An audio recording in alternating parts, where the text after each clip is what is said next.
Al pueblo y a los estudiantes de México. La toma de la ciudad universitaria por el ejército ha sido un grave error político del gobierno mexicano que lo ordenó. El carácter contraproducente de esta medida se ha revertido de inmediato hacia las propias autoridades, quienes se han mostrado incapaces de comprender el significado histórico de nuestro movimiento, por ello mismo irreprimible. Este atropello a la autonomía universitaria, al estudiantado en su conjunto y al pueblo de México, representa una real subversión del orden constitucional que ha obtenido de inmediato una respuesta enérgica y democrática. El estudiante ha vuelto a ejercer plenamente su derecho a ganar la calle.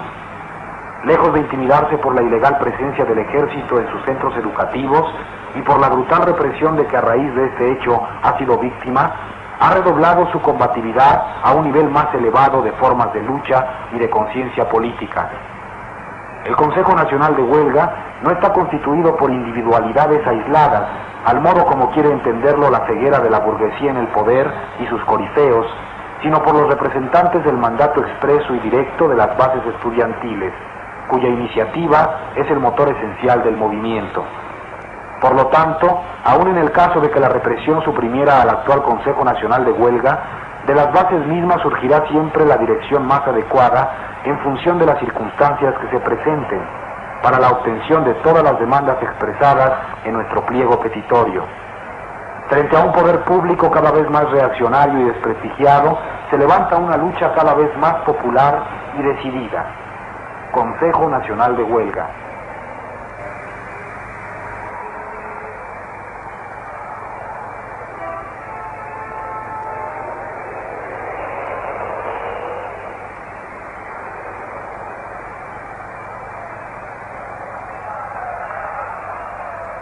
He preguntado qué tal iban las cosas, si estaba la policía, si se esperaba un ataque y me habían dicho que no, que la manifestación parecía que iba a ser tranquila.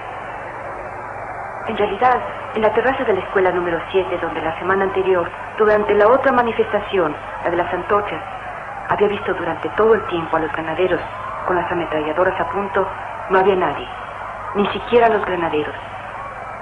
Mientras la plaza se llenaba de una manera increíble. Fíjate, en el espacio de 10 minutos creo que han llegado 3.000 o 4.000 personas, porque en un cierto momento había allí al menos 6.000 personas.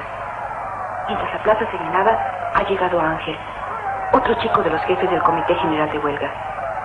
Parecía muy turbado y me ha dicho, ¿sabes? He llegado con retraso porque casi toda la plaza, desde 3 o 4 kilómetros de aquí, está rodeada por carros de combate y camiones cargados de soldados con las ametralladoras, y no dejan pasar a nadie. He tenido que dar una gran vuelta y por eso he llegado con retraso.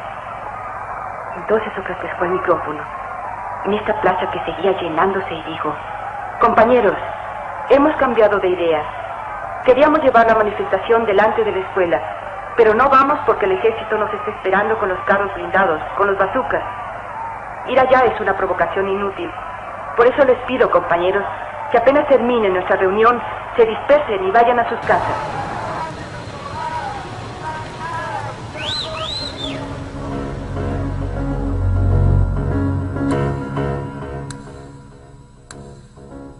Tres contingentes del ejército habían tomado posiciones. El primero, en Manuel González e Insurgentes, formado por el primer batallón de paracaidistas, el segundo escuadrón blindado de reconocimiento y el primer batallón de infantería de guardias presidenciales.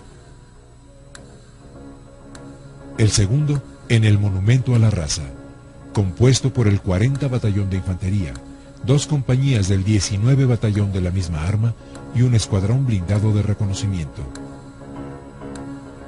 El tercero, en la estación de Buenavista, con los batallones 43 y 44 de infantería y un escuadrón blindado más. Los contingentes avanzarán hacia Tlatelolco por estas rutas. El general Crisóforo Mazón Pineda estaba al mando de esta operación denominada Galeana. El 2 de octubre de 1968, miles de personas llenan la explanada frente al edificio Chihuahua, ajenas a la confrontación que se avecina. Nosotros llegamos de la forma más inocente, con la manta de la Facultad de Derecho, y todavía llegamos temprano, puesto que nos ubicamos ahí enfrente. Vi que mucha gente estaba arribando a la plaza y en cosa de unos minutos la plaza estaba totalmente llena. Había de todo, obreros, estudiantes, vecinos, había muchísima gente. Desde un punto estratégico en el techo de la iglesia, una figura solitaria vigila el mitin. Empezaron a volar unos helicópteros sobre la plaza y los ruidos de las aspas de los helicópteros suenan como ametralladoras. Aparece el maldito helicóptero que lanza una luz verde más o menos a esa altura. Los elementos del primer batallón de fusileros paracaidistas inician su avance hacia la plataforma de la plaza. Instantes después, otras 2 bengalas caerán en la misma zona de la plaza. Y de repente algo como una corriente eléctrica recorrió a la gente.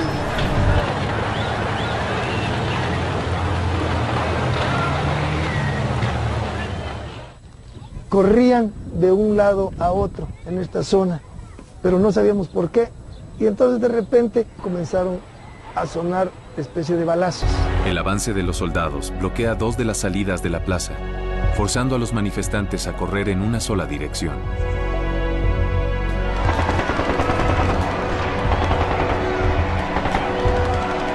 La multitud corre, se trata de ir, pero está cercada. No tenían para dónde correr porque entraba ejército por allí, ejército por acá.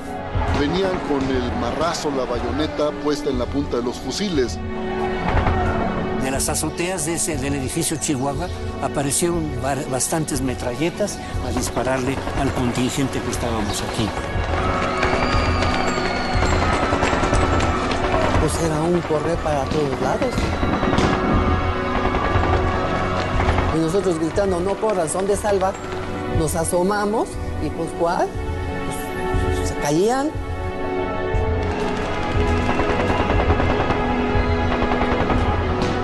Era una sinfonía ahí de llanto, gritos, horror, mentadas. Y todos tratábamos de meternos debajo de los demás. Ya hoy se comenzó a oír el tableteo de las ametralladoras y entonces tú te vuelves, te bloqueas. Corrimos, me dijo Tita, corre, y yo traía la manta, me dice, deja la manta, pendeja, déjala. Pues sí, pero yo no sabía, no sé si te bloqueas con eso.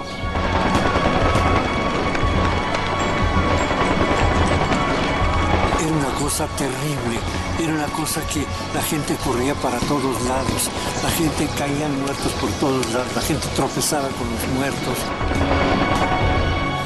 Yo quedé precisamente allí, abajo de esa asta, no me pude levantar, las piernas se me doblaban. Los soldados también son víctimas de los disparos provenientes del edificio Chihuahua y otros puntos altos de la plaza. Y devuelven el fuego.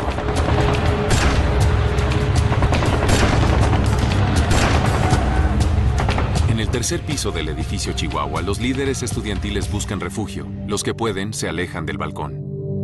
Corrimos hacia los elevadores, ¿sí? Y nos encontramos que salieron aquí los de guante blanco. Son enfrentados por un grupo de hombres armados, cada uno con un guante blanco en la mano izquierda. Y nos dijeron, van para atrás. Entonces todos pues, espantados nos fuimos para atrás y al suelo, hijos de la chingada, que aquí los vamos a tronar. Nos empezaron a bajar. Primero nos jalaban hacia las escaleras, arrastrando. De ahí nos entregan al ejército y nos llevan a la parte de abajo. Y nos ponen con las manos en la pared, nos obligan a bajarnos los pantalones. Casi todos los líderes del movimiento son capturados esa noche. Muchos son golpeados. Ahí estuve hasta que nos llevaron en los camiones y nos llevaron a un lugar desconocido. Finalmente, supongo que como a las 8:30 de la noche, empezaron a mover cadáveres, a levantar heridos. Encarcelan a los principales líderes en la prisión conocida como el Palacio Negro de Lecumberri.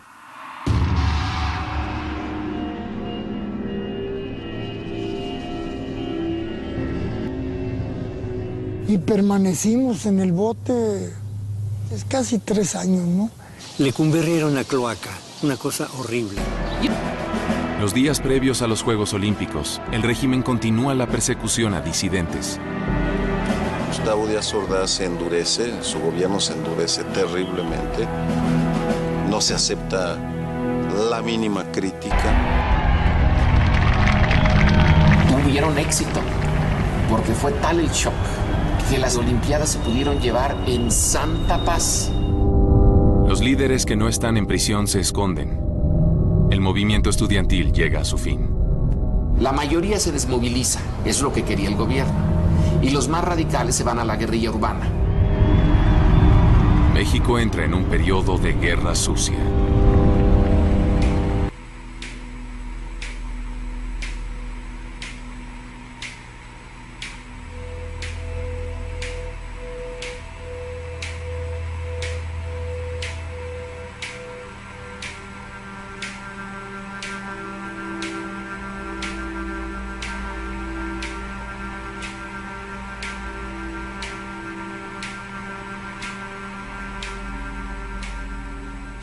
El general García Barragán, en 1971, caracterizó los sucesos del 2 de octubre como una traición militar. Murió en 1979. 20 años más tarde, se hizo pública su versión de los hechos de Tlatelolco. El general Ballesteros Prieto fue relevado por García Barragán tras los sucesos del 2 de octubre y falleció en 1972. Gustavo Díaz Ordaz sostuvo a Luis Gutiérrez Oropeza como jefe del Estado Mayor Presidencial hasta el final de su mandato, en 1970. 9 años después, Díaz Ordaz murió. El general Gutiérrez Oropeza asistió en julio de 2002 a la ceremonia luctuosa en memoria del expresidente al que sirvió. El entonces capitán Héctor Careaga Estrambas Aguas fue ascendido en 1968 junto con otros 11 integrantes del Batallón Olimpia, por los actos de guerra de Tlatelolco. Ya con grado de general, fue fugaz subjefe de la Policía del Distrito Federal en 1998. Carlos Humberto Bermúdez Dávila alcanzó el rango de general y fue jefe del Estado Mayor Presidencial de Miguel de la Madrid. Miguel Nazar Haro fue reiteradamente señalado como torturador de disidentes mexicanos en las décadas de los 70 y 80, cuando encabezó la llamada Brigada Blanca. Sus vínculos con la Agencia Central de Inteligencia han sido ampliamente documentados. Llegó al año 2002 como director de compañías dedicadas a la seguridad privada. Fernando Gutiérrez Barrios se relacionó en la década de los 70 con actos de desaparición forzada y tortura de integrantes de grupos guerrilleros mexicanos. En 1987 fue gobernador del estado de Veracruz. En 1988, secretario de Gobernación. En 2000, senador de la República. Murió en octubre de ese año. Luis Echeverría Álvarez fue presidente de México entre 1970 y 1976. Durante su mandato, una nueva matanza de estudiantes tuvo lugar en 1971 y centenares de disidentes fueron desaparecidos por grupos militares y policíacos. Años más tarde, la opinión pública supo que Echeverría ordenó filmar los sucesos del 2 de octubre de 1968. La mayor parte de las escenas filmadas aún son desconocidas. 34 años después de los sucesos de Tlatelolco, Luis Echeverría fue el primer servidor público citado a declarar ante la justicia mexicana en relación a esos hechos.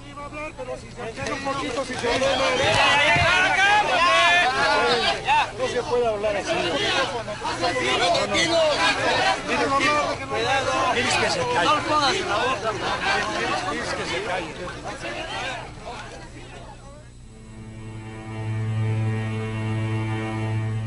A más de 3 décadas de la masacre de Tlatelolco, la memoria es más fuerte que el olvido.